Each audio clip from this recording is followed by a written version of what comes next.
আপনার স্মার্টফোন অথবা কম্পিউটার থেকে কোনো ছবি, ভিডিও বা অন্য কোনো ফাইল ভুলবশত ডিলিট হয়ে গেলেও সেটা নিয়ে টেনশন করার মতো তেমন কিছুই নেই।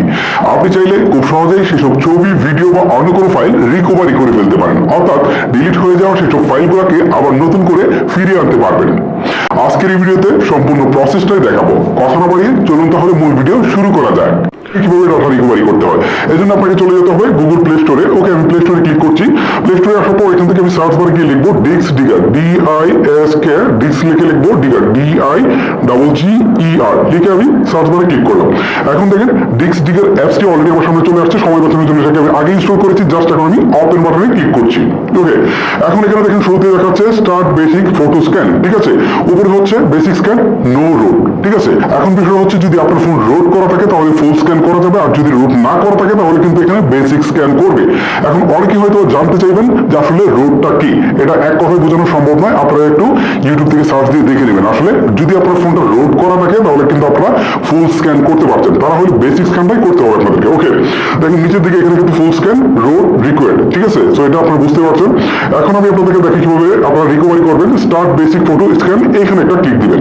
ক্লিক দেওয়ার পর এখন দেখেন আপনি যেসব ছবি ডিলিট করে দিয়েছেন সেই সব ছবি এখানে কিন্তু চলে আসছে, ঠিক আছে। এই যে দেখেন এখানে কিন্তু তারা স্ক্যান করছে, একটার পর একটা ছবি স্ক্যান করছে। ওকে, দেখতে পাচ্ছেন এখান থেকে আমার স্ক্যান করছে। স্ক্যান করার পর এখানে দেখাবে টোটাল কয়টা ছবি সে স্ক্যান করেছে। ওকে, এখন দেখতে পাচ্ছেন এখানে আমার 232টা ছবি সে স্ক্যান করেছে। ওকে, এখন আমি এখান থেকে আপনাদেরকে দেখাই কিভাবে রিকভারি করতে হয়। ধরেন আমি এই ছবিটাকে রিকভারি করবো, ঠিক আছে। ধরেন এই ছবিটাকে এটার উপর একটা ক্লিক দিলাম, আর এইটাই রিকভারি করবো, এটার উপর একটা ক্লিক দিলাম। এই যে চাদর রয়েছে একটা, এটার উপর একটা ক্লিক দিলাম। এই তিনটা ছবি আমি রিকভারি করবো।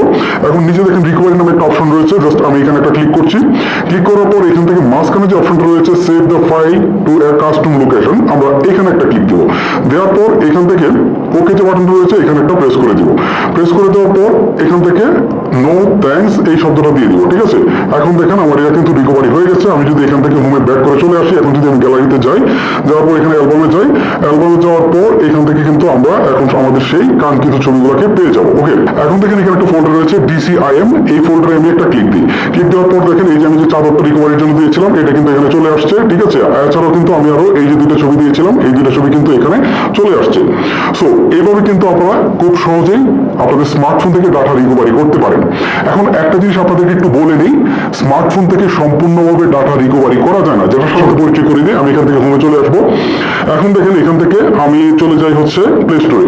প্লে স্টোরে আসার পর এখান থেকে আমি লিখবো তারপর হচ্ছে UL লিখলাম, লেখার পর লিখবো ডাটা, DA লিখে আমি সার্চ করি।